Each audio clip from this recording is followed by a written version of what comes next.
నమస్తే, welcome to our channel. నేను మీ పద్మావతి. ఈరోజు మనతో పాటు ప్రముఖ astrologer and life coach Bala Tripura Sundari ఉపాసకులు డాక్టర్ ఆర్బి సుధ గారు ఉన్నారు. మరి ఆమెతో మాట్లాడి ప్రస్తుతం ఉగాది అంటే మరి అందరికీ తెలుసు. మరి ఉగాది రోజున ఉగాది పచ్చడి అనేది ప్రతి మనిషి మీద ఎలా ప్రభావితం చూపిస్తుంది, మరియు రాసుల గురించి పూర్తి వివరాలు తెలుసుకునే ప్రయత్నం చేద్దాం. అయితే ఇందులోనే మరి ముఖ్యంగా చూసుకోవాల్సింది గ్రహాలు. ఈ ప్లానెటరీస్ అనేవి మనుషుల మీద ఎటువంటి ప్రభావితం చూపిస్తాయి. అది కన్నా ఒక రోజు ముందే మనకి షష్టగ్రహ కూటమి వస్తుంది. సో ఇది అందరికీ తెలుసు. సో షష్టగ్రహ కూటమి వల్ల వచ్చే ప్రభావితాలు ఏంటి అనేది కూడా తెలుసుకునే ప్రయత్నం చేద్దాం. అయితే మీరు కూడా వీడియోని ఎక్కడ కూడా స్కిప్ చేయకుండా పూర్తిగా చూసేయండి. నమస్కారం మ్యామ్. నమస్కారం మ్యామ్, యాక్చువల్లీ ఉగాది శుభాకాంక్షలు మీకు కూడా ముందుగా. మీకు విశ్వవసు నామ సంవత్సర ఉగాది శుభాకాంక్షలు మీకు ప్రేక్షకులు. మ్యామ్, ఇప్పటి వరకు కూడా మనకి న్యూ ఇయర్ వచ్చినప్పటికీ కూడా క్రోధినామ సంవత్సరమే నడిచింది. అయితే ఇప్పుడు శ్రీ విశ్వావసు నామ సంవత్సరం సందర్భంగా మనము ముందుకు సాగుతాం ఉగాది నుంచి. అయితే ఈ సంవత్సరం ఏ ఏ రాశుల వరకు ఎటువంటి ప్రభావితం చూపిస్తుంది, ముఖ్యంగా మాట్లాడాలంటే ప్లానెటరీస్ మన మనుషుల మీద ఎక్కడో ఉన్న గ్రహాలు మనకు అనుకూలం చూపిస్తాయని అనేది మనకి పెద్దలు చెప్తూ ఉంటారు. సో ఇవన్నీ కూడా మనకి ఎక్కడ ఏ గ్రహం ఉంది, అది ఏ ఏ రాశి మీద ఎలా ప్రభావితం చూపిస్తుంది అంటారు? తప్పక ఫస్ట్ ఎప్పుడైనా మన రాశి ఫలితాలు మాట్లాడుకున్నప్పుడు మనం గోచారం మాట్లాడుకుంటాం.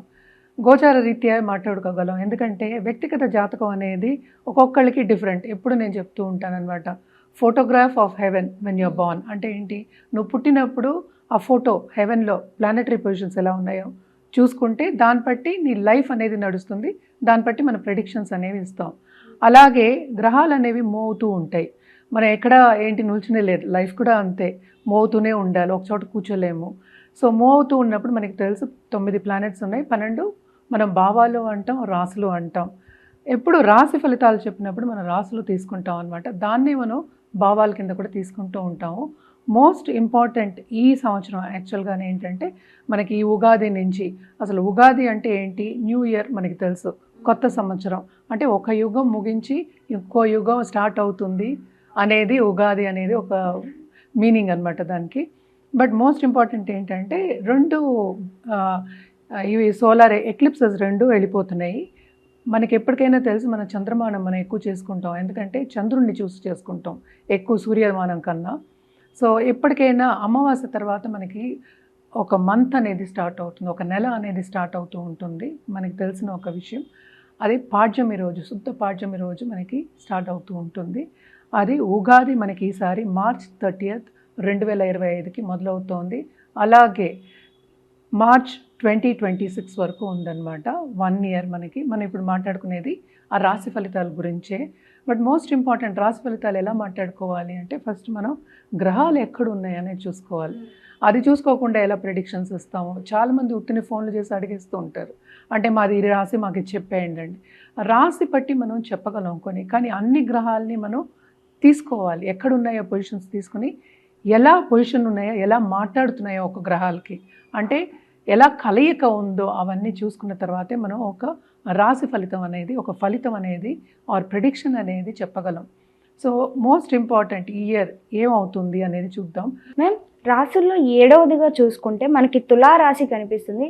సో తులారాశి వారికి ఎటువంటి పరిహారాలు చేయాలి, మరి ముఖ్యంగా అసలు ఈ సంవత్సరం అంతా కూడా వీరికి ఏ విధంగా ఉండబోతుంది అంటారు? తులారాశి వాళ్ళకి చాలా బాగుంటుందని చెప్పుకోవాలి. స్టార్టింగ్ ఆఫ్ దిస్ ఇయర్ కొన్ని ప్రాబ్లమ్స్ వచ్చినప్పటికీ తప్పక కెరియర్లో అంటే విస్తరింపు పరిగెడుతుంది. యాక్చువల్గా ప్రమోషన్స్ వచ్చే ఛాన్సెస్ ఉన్నాయి. అందరు సపోర్టు వీళ్ళకి వస్తుంది, ఎందుకంటే 8th జూపిటర్ నుంచి 9th వెళ్తున్నారు, ఇప్పుడు మేలో వెళ్ళిపోతున్నారు, ఇంకో ఒక నెలే మధ్యలో. సో తప్పక ఈ సంవత్సరం అంతా ఆయన అక్కడే ఉంటున్నారు, కింద పైకే వెళ్తున్నారు. సో తప్పక బ్రహ్మాండంగా ఉంటుంది వీళ్ళకి కెరియర్ పాత్లో, సంపాదించడంలో. అలాగే గవర్నమెంట్తో వీళ్ళు పని చేయించుకోవాలి అన్న వాళ్ళందరికీ చాలా బాగుంటుంది. గవర్నమెంట్ రంగంలో ఉన్న వాళ్ళకి కానీ, లేకపోతే గవర్నమెంట్ కాంట్రాక్ట్ సబ్ కాంట్రాక్ట్ చేసే వాళ్ళందరికీ కూడా మంచి రాబడి వచ్చే ఛాన్సెస్ కనిపిస్తున్నాయి అన్నమాట. మనం ఎప్పటికైనా ఏంటంటే మనం పాజిటివ్గా ఎక్కువ పాజిటివ్ స్ట్రెస్ చేస్తాం, ఏదైనా వ్యక్తిగత జాతకం మీదే ఆధారపడి ఉంటుంది. బట్ జనరల్గా అయితే తులారాశి వాళ్ళకి తప్పక ఏంటంటే కెరియర్ పాత్ అనేది, అడ్వాన్స్మెంట్ అనేది ఎక్కువ ఉందన్నమాట, పైకి వెళ్ళే ఛాన్సెస్ ఎక్కువ కనిపిస్తున్నాయి.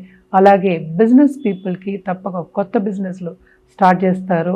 అండ్ ఆల్సో ఏంటంటే ఇప్పుడు చేసే బిజినెస్లో కూడా కాంపిటీటర్స్ కన్నా వీళ్ళు బాగా పై చేయి ఉంటుంది, బ్రహ్మాండంగా ఉంటుంది, ముందుకెళ్తారనమాట. రాబడి అనేది చాలా ఎక్కువ కనిపిస్తోంది. వీళ్ళు ఎక్కడ జాగ్రత్త తీసుకోవాలి అంటే interpersonal relationship, especially Jupiter move అయ్యేప్పుడు ఏంటంటే, గురు మూవ్ అయ్యేప్పుడు కూడా కొంతవరకు ప్రాబ్లమ్స్ వచ్చే ఛాన్సెస్ ఉన్నాయి. కానీ మోస్ట్ ఇంపార్టెంట్ ఏంటంటే ఈ రాశికి అధిపతి మనకి శుక్రాచార్య అయ్యారు. శుక్రుడేమో ఎగ్జాల్టెడ్ పొజిషన్లో ఉన్నారు, ఆయన 6వ ఇంట్లో ఉన్నారు. సో తప్పక కొన్ని problems starting of this year కెరియర్లోనూ ఉండొచ్చు, అలాగే డబ్బు సేవింగ్లో ఉండొచ్చు అనమాట. రాబడి అనేది అధికం, కానీ సేవ్ చేయగలగాలి కదా, వాళ్ళు దాన్ని యూజ్ చేసుకోగలవాలి కదా. సో దీంట్లో ఏంటంటే ఖర్చు అనేది బాగా అధికం కనిపిస్తోంది కనుక కొంతవరకు ఫైనాన్షియల్ ప్లానింగ్, ఏదైనా సరే ప్లానింగ్ చేసుకోవడం కానీ, అనవసరమైన వృధా ఖర్చు పెట్టకుండా ఉండడం కానీ చాలా మంచిదన్నమాట. స్టాక్ మార్కెట్ ట్రేడింగ్లో కానీ, లేకపోతే ఫైనాన్షియల్ మార్కెట్లో ఉన్న వాళ్ళకి కానీ, లేకపోతే బిజినెస్లో ఉన్న వాళ్ళకి కానీ తప్పక వీళ్ళకి second half of this year రాబడి అనేది చాలా ఎక్కువ వస్తుంది అనేది కనిపిస్తోంది అనమాట. ఉద్యోగ రీత్యా ఉద్యోగంలో ఉన్న వాళ్ళు కానీ ఒక ప్రమోషన్ మీద వేరే చోటుకి వెళ్ళే ఛాన్సెస్, దాంట్లో కొంతవరకు శ్రమ పడే ఛాన్సెస్ అనేవి కనిపిస్తున్నాయి అన్నమాట. ఈ రాశికి ఏంటంటే మోస్ట్ ఇంపార్టెంట్ ప్లానెట్ కూడా మనం చూసామంటే శని గ్రహమే. శని ఏమో 6వ ఇంట్లోకి వెళ్తున్నారు, 5th. సో లక్ అనేది కొంచెం తక్కువ ఉన్నప్పటికీను వీళ్ళకి తప్పక పనిలో చురుగ్గా పనిచేస్తారు, బాధ్యతలు ఎక్కువ అవుతాయి. వీళ్ళకి బాధ్యతలు ఎక్కువ అయినప్పటికీ వాళ్ళు చురుగ్గా పనిచేసి నిర్వహిస్తారు, అందరు మన్ననలు పొందుతారు అనేది చెప్పబడుతోందన్నమాట. తప్పక కొత్తగా వీళ్ళు ఏదైనా చదువుకోవాలి అన్నా, పై చదువులకి బయటికి వెళ్ళాలన్నా కూడా ఈ సంవత్సరం తప్పక వాళ్ళు సాధిస్తారు. పట్టు విడవకుండా ముందుకెళ్ళి ఏదైనా సాధించే ఒక సంవత్సరం కింద తులారాశి వాళ్ళకి మనం చెప్పుకోవాలి. తప్పక ఏంటంటే ఏదైనా సరే అడ్వాన్స్మెంట్ అనేది బాగా ఎక్కువ కనిపిస్తుంది కెరియర్ పాత్లో. అలాగే ఇంటర్పర్సనల్ రిలేషన్షిప్ కానీ, లేకపోతే దాంపత్య జీవితంలో కొత్తగా పెళ్లి కావాలి, లేకపోతే లవ్ రిలేషన్షిప్లో ఉన్న వాళ్ళందరికీ second half of this year చాలా బాగుంటుంది. గురు బ్లెస్సింగ్స్ అనేది ఉంటాయన్నమాట. ఎందుకంటే మనకి చూపు అనేది, గురు చూపు అనేది ఉంటుంది కనుక తప్పక బాగుంటుంది అనే చెప్పుకోవాలన్నమాట. అండ్ ఆల్సో మనం చూసామంటే పిల్లలు కావాలి అన్న వాళ్ళకి కూడా ఈ సంవత్సరం తప్పక ప్లస్ పాయింటే అని చెప్పుకోవాలి. ఏదైనా సరే సక్సెస్ఫుల్ ఇయర్ కింద తులారాశి వాళ్ళకి చెప్పుకోవాలి. వీళ్ళు కూడా తప్పక పరిహారాలు అనేవి చేసుకోవాలన్నమాట. గురు కాళ్ళు పట్టుకోవడం అనేది వెరీ వెరీ ఇంపార్టెంట్. ఇప్పుడు శుక్రాచార్య కూడా గురువే, అసుర గురువే కదా మనకి. దేవగురు జూపిటరు గురువే. ఏ గురువుకైనా మనం పూజించడం, దక్షిణామూర్తి అయినా, శృతి సాయిబాబా అయినా, దత్తాత్రేయ స్వామి అయినా, ఎవరైనా సరే, లేకపోతే దేవి పూజలు ఈ నిత్యం చేసుకోవడం, వీళ్ళకి ఈ సంవత్సరం అంతా చేసుకోవడం చాలా చాలా మంచిది. అలాగే ఏంటంటే ఎవరికైనా పెళ్ళి కావాలి అనుకున్న వాళ్ళు తప్పక పుణ్యక్షేత్రాలకు వెళ్ళి కుమారి పూజ చేయించుకోవడం మంచిదన్నమాట. అండ్ రాహు కేతు పూజలు ఎందుకు మనం చెప్తామంటే మూమెంట్ అనేది కొంచెం డిఫికల్ట్ మూమెంట్ కనుక, అంటే మారుతూ ఉంది కదా ఈ సంవత్సరంలో, ఈ రాశి వాళ్ళు చేసుకోవడం మంచిది. ఎందుకంటే 12th నుంచి 11thకి వెళ్తున్నారు. సో ఈ రాశి వాళ్ళు రాహు కేతు పూజలు చేసుకోవడం అనేది చాలా మంచిది. కాళహస్తి వెళ్ళి చేసుకోవచ్చు, ఇక్కడ ఏ టెంపుల్లో అయినా మనం వెళ్ళి చేసుకోవచ్చు. దాని నక్షత్ర పూజ కూడా మనం చేసుకోవచ్చు అనమాట. ఇవన్నీ చేసుకుంటే ఇంకా వీళ్ళకి చాలా బాగుంటుంది. Thank you so much ma'am.